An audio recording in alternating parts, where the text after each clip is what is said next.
खबर यूपी के झांसी से है, जहां गुरुवार को राष्ट्रभक्त संगठन के केंद्रीय अध्यक्ष अंचल अरजड़िया के नेतृत्व में जिलाधिकारी के माध्यम से उत्तर प्रदेश के मुख्यमंत्री तथा भारत सरकार के गृह मंत्री व रेल मंत्री, पर्यटन मंत्री को संबोधित ज्ञापन दिया गया। इस ज्ञापन में 4 सूत्री मांगे की गई। ज्ञापन में कहा गया कि 26 फरवरी को महाशिवरात्रि का पर्व है, जिस पर संगठन के द्वारा सन 2007 से लगातार शिव बारात निकाली जा रही है। मरिया महादेव मंदिर पर विधर्मियों का कब्जा था। कुल 7 एकड़ में फैला हुआ मरिया महादेव मंदिर का क्षेत्र था, जिसको गोसाइयों के द्वारा निर्मित किया गया था। इस 7 एकड़ जमीन में से एक मंदिर परिसर को ध्वस्त कर मार्केट बना दिया गया है एवं मंदिर की खाली पड़ी जमीन पर भूमाफिया हरेंद्र मसीह और उसके सहयोगियों ने कब्जा कर रखा है।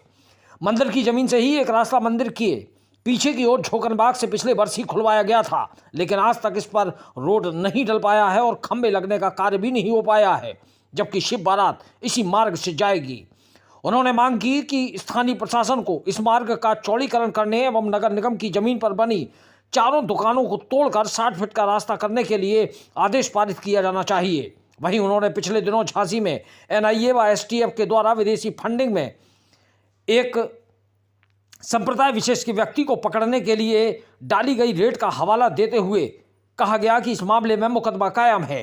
सुप्रीम कोर्ट के आदेश के बाद भी दिन भर व रात्रि भर इस संप्रदाय विशेष के धार्मिक स्थानों से लाउड स्पीकर लगाकर अनाउंसमेंट होता रहता है, लेकिन आज तक स्थानीय बड़े प्रशासनिक अधिकारियों ने इतनी बड़ी घटना हो जाने के बाद भी ना तो स्थलीय निरीक्षण किया और ना ही अभी तक लाउड स्पीकर उतरवाने का काम किया गया है। ज्ञापन के माध्यम से क्षेत्रीय पुरातत्व के एक अधिकारी पर भी आरोप लगाए गए हैं। ज्ञापन में कहा गया है कि पुरातत्व विभाग JDA की जमीन पर लैंड जिहाद करते हुए संप्रदाय विशेष के धार्मिक स्थान बनाकर व झांसी किला क्षेत्र में JDA व पुरातत्व की जमीन पर दीनदयाल सभागार के पीछे 1.5 एकड़ में विशेष संप्रदाय के धार्मिक स्थान का निर्माण किया गया है। इसी प्रकार पुनारी मिनरवा पुलिस चौकी के पास भी कब्जा किया गया है। झोकनबाग के दोनों ओर के रास्ते पर कब्जा हटवाने का कार्य नगर निगम प्रशासन द्वारा किया गया। उन्होंने एक पुरातत्व विभाग के अधिकारी पर संगीन आरोप भी लगाए हैं। इस पूरे मामले में उन्होंने तमाम बिंदुओं का उदाहरण देते हुए तत्काल कार्रवाई किए जाने की मांग की है।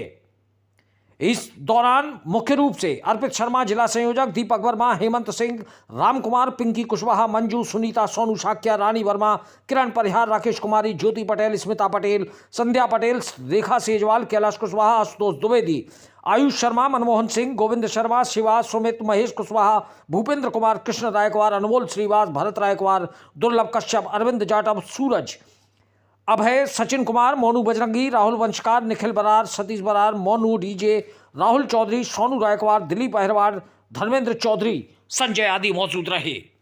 झांसी से दीप न्यूज के लिए दीपक चंदेल की रिपोर्ट। आज हम लोगों ने जो मड़िया महादेव मंदिर की बारात निकलती है उसकी व्यवस्थाओं के संबंध में ज्ञापन दिया है। पीछे वाला जो रास्ता था जिस पर भूमाफियाओं ने हरेंद्र मसीह और रमेश चंद्र गुप्ता जैसे माफियाओं ने मंदिरी जमीन पर कब्जा करके उसको बेचने का प्रयास किया है। नगर निगम की जमीन पर 4 दुकानें आगे बनी हुई हैं, जिनमें से एक दुकान मात्र तोड़ी गई है, बाकी की 4 दुकानें टूटे। 60 फुट का रास्ता डले, एपेक्स प्रपोजल पास है, उसके बाद भी रास्ता नहीं डला है। एक मामला शिव बारात को लेकर के था। दूसरा था पाल कॉलोनी के अंदर रेलवे के द्वारा 40 वर्ष पुराना बालाजी धाम का मंदिर को तोड़ा गया बिना नोटिस दिए हुए, जबकि वहीं से वो मंदिर रेलवे लाइन से 400 मीटर की दूरी पर है और रेलवे लाइन से 10 से 20 मीटर की दूरी पर एक मस्जिद रेलवे के द्वारा बनवा दी गई है, जिसका कोई ध्वस्तीकरण की कार्रवाई नहीं की गई। इसके विरोध में हम लोगों के द्वारा मुख्यमंत्री, गृह मंत्री, पर्यटन मंत्री, पुरातत्व मंत्री जो है केंद्र सरकार के, और इसके साथ ही साथ रेल मंत्री, इन सबको संबोधित ज्ञापन दिया गया है। NIA के द्वारा, NIA, और आपको ध्यान होगा खालिद को पकड़ने के लिए NIA की टीम आई थी, ATS की टीम, उसको लेकर के NIA की टीम को घेर लिया गया। जब NIA और ATS की टीम सुरक्षित नहीं है तो हम ये जानना चाहते हैं कि झांसी का आम जनमानस कैसे सुरक्षित है। मस्जिदों से अनाउंसमेंट होता है, टीम को घेरा जाता है। क्या जांच करना गलत चीज है किसी की? तो ऐसे लोगों के खिलाफ में सख्त कार्रवाई क्यों नहीं हुई? ऐसे लोगों के खिलाफ में कार्रवाई, और उच्चाधिकारियों को उधर जाना चाहिए था, जो उच्चाधिकारी नहीं गए उसका निरीक्षण करने के लिए।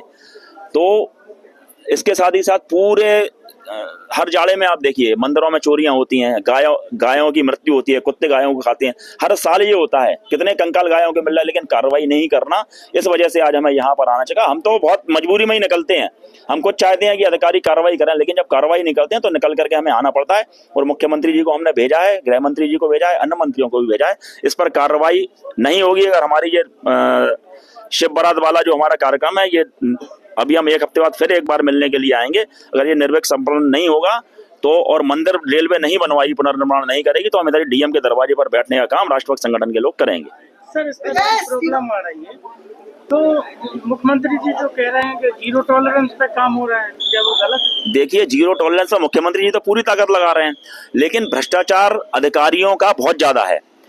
जैसे हमने मूंगफली क्रय केंद्र में देखा, किसानों के ऊपर फर्जी मुकदमा लिख दिया गया, लेकिन आप देखिए कि मूंगफली के जो रेट थे वो 3500 से 4000 के बीच में बिकी, सरकार खरीद रही है 6800 रुपए पे। सिर्फ 5-10 रुपए के अपने आप पर क्विंटल वसूली के चक्कर में अधिकारियों ने सारी गड़बड़ की है, और इसको लेकर के हमारी ऊपर बात हुई है, और जो हमें निर्देश प्राप्त ऊपर से हुए उसी अनुसार हम इस आंदोलन को आगे बढ़ाएंगे, और निश्चित रूप से ऐसे भ्रष्ट अधिकारियों की बुंदेलखंड की धरती पर हम लोग नहीं टिकने देंगे।